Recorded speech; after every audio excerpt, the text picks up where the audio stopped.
गिबियावनो सोरजिगिरि बिफा इसोरखौ हामबाय होनो आरो सेकेन्डलि जोंनि बे गोमोथाव मुलुग बा सुपारनेचारेल वर्ल्ड इउट्युब चेनेलनि जुगिदे नोंथांमोन साफ्रोमखौबो जोङो बरायो। नोंथांमोना जुदि जोंनि चेनेलाव दासिमबो गोदानब्ला अन्नानै साबस्क्राइब खालाम। जेब्लानो जों गोदान भिडिअ आपल'ड खालामगोन अब्लानो नोंथांनिसिम सौहैगोन। दिनै जोङो गोदान मोनसे टपिक लानानै फैदों। बे टपिकआ जाबाय साक्सेस। गोबां समाव जोङो साक्सेसखौ नागिरो। जेब्ला जोङो उन्दै सममोन, जेब्ला जोङो स्टुडेन्ट लाइफ, बे समाव जोङो साक्सेसखौ जोङो होसोयो। जेब्ला जोङो माबा मोनसे खामानि मावो, बिजनेस मावो, अब्लाबो जोङो साक्सेसखौ होसोयो। जों माबा मोनसे खेथि मावो, बारि बागानाव जों खामानि मावो, बिजनेस मावो, जोङो साक्सेस जाफुंसारनायखौ जोङो होसोयो। नाथाय दिनै बे भिडिअनि गेजेरजों आं बेखौनो बुंनो नागिरदों, दिनै जोंनि साक्सेसआ बबेनिफ्राय फैयो? साक्सेसखौ जोङो बबेयाव मोनो? जोंहा जाफुंसारनाया बबेयाव दङ? जों बेखौ मिन्थिनो नांगौ। दिनै जोङो ख्रीष्ट फोथायारि जानायखाय जोंनि जिउआव साक्सेसखौ जोंनो इसोरा होनो थाखाय थाम-थिम। जेसेबांनाखि मानसि महरै जोनोम लानानै जिसु ख्रीष्टखौ बा सैथो सोरजिगिरि इसोरखौ खुलुमबाय, बे मानसिफोरनि जिबनाव दिनै सोरजिगिरि इसोरा साक्सेस जानायखौ लुगैयो। नाथाय जों गोबां समाव जोङो मानो साक्सेसखौ नुनो मोना? जोंहा मा खमि जानानै दङ? जोंहा माया थालांनानै दङ? दिनै जोङो साक्सेस होग्रा इसोरखौ मोनब्लाबो, सैथो इसोरखौ मोनब्लाबो दिनै जोंनि जिबनाव साक्सेसआ गैया, जाफुंसारनाया गैया। माबा मोनसे खामानि मावो, माबा मोनसे प्लान लायो, माबा मोनसे थांखि लायो आरो बे थांखिसिम जोङो जाफुंसारहैनायखौ जोङो नुनो मोना। नाथाय जोंनि बे सोरजिगिरि गोथां इसोरा दिनै जोंखौ जाफुंसारनायखौ बा साक्सेसखौ होग्रा इसोर बियो। दिनै गावनि फिसाफोरखौ बियो साक्सेस जानायखौ बे इसोरा हास्थायो। दिनै जोङो नायनि, दिनै नोंथांनि जिबनाव मानो साक्सेसआ गैया? दिनै नोंथाङा मानो लेखा फरायदों, डिग्री लादों, ग्रेजुवेट जादों, बा माबा मोनसे कर्स लादों, नोंथाङा फरायनानै कमप्लिट जाबाय नोंथांनि कर्सआ, नाथाय दिनै नोङो मानो नोंनि थांखि होसोनायाव साक्सेस जायाखै? दिनै नों माबा मोनसे मावनो लादों आरो नोंथाङा मावदों, थाखा इनभेस्ट खालामदों, नाथाय नोंथाङा मानो नोंनि मावनायाव साक्सेस जायाखै? माबा मोनसे खेथि मावदों, माबा मोनसे प्लानिं लानानै, नाथाय नोंथाङा मानो साक्सेस जायाखै? दिनै साक्सेसआ इसोरनिफ्रायसो फैयो आरो बे इसोरासो साक्सेसखौ होनो हायो। आरो बे इसोरा जाहैबाय गावखौ फोथायग्रा मानसिफोरनो साक्सेसखौ होनो थाम-थिम जानानै दङ। नाथाय साक्सेसखौ जों दिनै मानो मोनाखै? जोङो नायनि बाइबेलनि बोसोननिफ्राय जशुवानि लिरनाय चैप्टार 1 verse 8। फोरबोखौ खुलुमनायाव नोङो लागारबो बे बिजाबखौ फरायफ्लायदो। नोङो बे आयेननि बिजाबाव लिरनायफोरखौ मानिनानै बेयाव लिरनाय बायदि मावनो थाखाय सान-हर ध्यान खालाम। अब्लासो नोंहा गासै खामानिफोराव उन्नति जागोन आरो देरहाफ्लायगोन। आङो इंलिसाव फरायनि। Joshua chapter 1 verse 8. This book of the law shall not depart from your mouth, but you shall meditate in it day and night, that you may observe to do according to all that is written in it. For then you will make your way prosperous, and then you will have good success. दिनै जशुवा chapter 1 verse 8 आव बेखौनो रोखा बुंदों, जेब्ला नोङो फोरबोनि हुदाखौ, फोरबोनि लिरनाय बोसोनखौ बा बाइबेलनि बोसोनखौ जेब्ला नोङो फरायनानै बा सान-हर नोङो जेब्ला ध्यान खालामगोन, सान-हर जेब्ला नोङो मेडिटेट खालामगोन आरो बेयाव लिरनाय बायदि जेब्ला नोङो मावगोन, बेयाव थोननाय बायदि जेब्ला नों थाबायगोन, अब्ला नोंनि जिबनाव उन्नति जागोन आरो साक्सेस जागोन, जाफुंसारगोन बा देरहासार जागोन। दिनै जोङो ख्रीष्टखौ फोथायनानैबो जोंनि जिउआव मानो साक्सेस गैया? खारना जाहैबाय नोंथाङा फोरबोनि बे बोसोनखौ बा बाइबेलनि लिरनाय रावखौ नोंथाङा सान-हर ध्यान खालामाखै। जुदि नोंथाङा जुदि सान-हर जुदि ध्यान खालामोब्ला, सान-हर जुदि बाइबेलाव लिरनाय बाथ्राखौ जुदि गोसो होनानै जुदि फरायनानै मानिनानै जुदि सोलियोब्ला, नोंथांनि जिबनाव नोंथाङा साक्सेस जागोन, नोंथाङा देरहासार जागोन।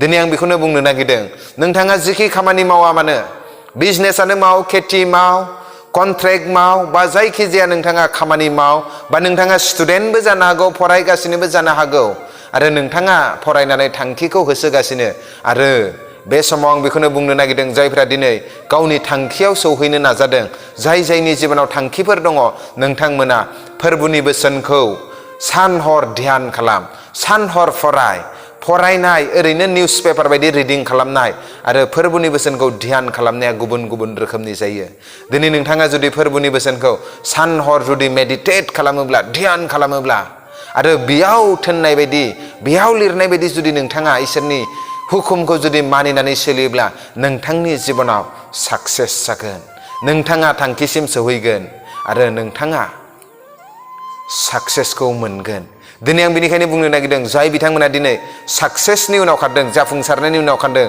नोंथांमोना गोरोन्थि मावगासिनो नोंथांमोना जुदि खालि जाफुंसारनायखौल' जुदि होसोदोंब्ला साक्सेसखौ जुदि होसोदोंब्ला नोंथांमोना साक्सेसखौ मोननाय नङा नाथाय बेनिखायनो जाय इसोरा नोंथांमोनखौ साक्सेस होनो हायो जाय इसोरा नोंथांमोनखौ जाफुंसार खालामनो हायो बे इसोरनि उनाव खार बे इसोरनि उनाव माबायदि उनाव खारनो हागोन जेब्ला नोंथाङा बिनि बोसोनखौ सान हर ध्यान खालामगोन बिनि बोसोनाव लिरनाय बायदि मानिनानै सोलिगोन बेनो इसोरनि उनाव खारनाय जायो जेब्ला बै साक्सेसखौ होनो हाग्रा इसोरनि उनाव खारगोन नोंथांनि जिबनाव अलरेडि जाफुंसारनाया फैगोन देरहासारनाया फैगोन जोङो नायनि बाइबेलनि बोसोननिफ्राय हुदा बिजाब चैप्टार 28 verse 13 आंनि दिनै नोंसोरनो होनाय हुकुम फोरबु नोंसोरनि इसोरनि हुकुमफोरखौ साबधानै फालिब्ला नोंसोरनि फोरबु इसोरा नोंसोरखौ गुबुन गुबुन जातिफोरनि उन उन थाबायग्रा खालामालाबानो गासै जातिफोरनि दैदेनग्रा फसंगोन आरो नोंसोरहा लागारबो उन्नति जागोन जेब्लाबो नोंसोरहा हानि जानाय नङा आङो इंलिसखौ फरायनि And the Lord will make you the head and not the tail. You shall be above only and not beneath. If you heed the commandment of the Lord your God which I commanded you today and are carefully to observe them. जुदि नोंथाङा जुदि फोरबुनि होनाय कमान्डमेन्टखौ फोरबुनि बोसोनखौ जुदि मोजाङै साबधानै जुदि मानिनानै सोलियोब्ला आरो मोजाङै गोसो होनानै खोनासंनानै जुदि गोसोआव लानानै मानिनानै सोलियोब्ला नोंथाङा उन्नति जागोन आरो नोंथाङा माब्लाबाबो मानसिनि उन उन खालामग्रा हाजिरा मावनानै जाग्रा मालायनियाव बिबायग्रा मालायनि उन उन थाबायग्रा मालायनियाव सोनारग्रा व्यक्ति जानाय नङा नाथाय नोंथाङा समाजनि गेजेराव एरियानि गेजेराव जातिनि गेजेराव गुबुन जातिनि गेजेराव नोंथाङा खर' जागोन दिनै जोङो ख्रिस्टखौ फोथायनानैबो उन्नति होग्रा जाफुंसार होग्रा थांखिसिम सौहैहोग्रा इसोरखौ मोननानैबो थांखिखौ जाफुंहोग्रा इसोरखौ मोननानैबो दिनै जोङो मानो जाफुंसार जानो हायाखै मानो जोंनि जिबनाव साक्सेस जानो हायाखै मानो जों जेब्लायबो ख्रिस्ट फोथायारिफ्रा फैलार जादों फेलें जेब्लायबो सौग्रुनाय जेब्लायबो जोङो गोलैसोनाय जेब्लायबो मालायनि उनाव थानाय दिनै जोङो मानो जादों खारना जाहैबाय जोङो फोरबुखौ मिन्थिनानैबो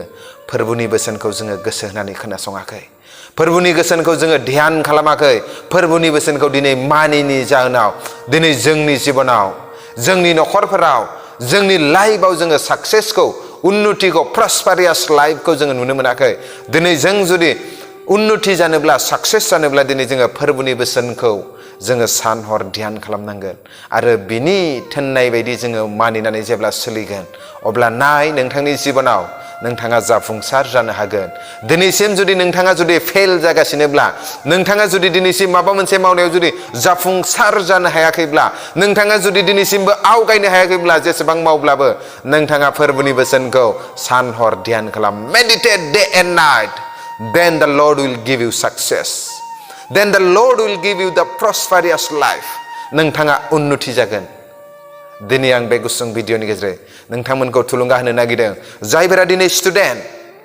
स्टुडेन्ट गावनि बिजाबखौ बा गावनि बुक्सफोरखौ गावनि एसाइनमेन्टफोरखौ मावनायजों लोगोसे नोङो एक्सट्रायै नोङो फोरबुनि बोसोनखौ पार्टिकुलार नोङो सम होनानै जेब्ला सान हर ध्यान खालामगोन नोंनि एसाइनमेन्ट बा नोंनि साबजेक्टसफोरखौ फरायनायनि सिगां अब्ला नोंनि जिबनाव नों साक्सेसखौ नोङो मोनहैनो हागोन जाफुंसारनायखौ बिजनेसमेनफोर बिजनेस मावग्राफोर नों बिजनेस मावनायनि सिगां जेब्ला नोङो सम दिरुननानै फोरबुनि बोसोनखौ सान हर ध्यान खालामगोन नोंथांनि बिजनेसाव नोङो साक्सेस जागोन खेथि मावग्राफोर बा माबा मोनसे खामानि मावग्राफोर दिनै नोंथाङा जुदि साक्सेस जायाखैब्ला जिबनाव साक्सेसनि इसोरखौ मोननानैब्लाबो जाफुंसार जाहोग्रा इसोरखौ मोननानैब्लाबो जाफुंसारनाया बे इसोरनि आखायाव दंब्लाबो दिनै बे इसोरखौ मोननानैब्लाबो जुदि नों मोनफुंनो हायोब्ला बिनि बोसोनखौ नोङो ध्यान खालाम सान हर सम दिरुननानै अब्ला नोंथांनि जिबनाव साक्सेस जाफैगोन आरो नों माब्लाबाबो लानजाय जानानै थानाय नङा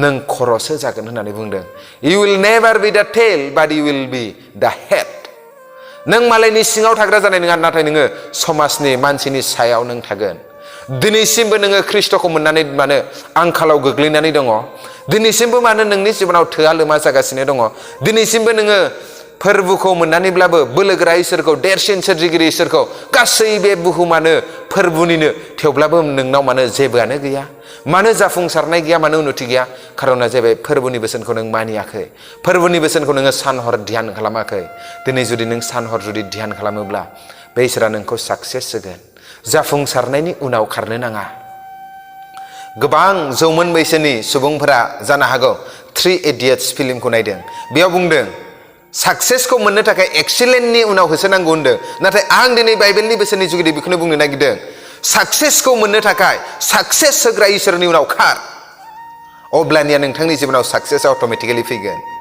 उन्नतिखौ मोननो थाखाय उन्नतिनि उनाव खारनो नाङा जाय इसोरा नोंखौ उन्नति खालामनो हायो बे इसोरनि उनाव खार अब्ला बे इसोरा नोंखौ उन्नति होगोन दिनै बे गुसुं बोसोननि जुगिदि इसोरा बोर होदों गड bless you thank you amen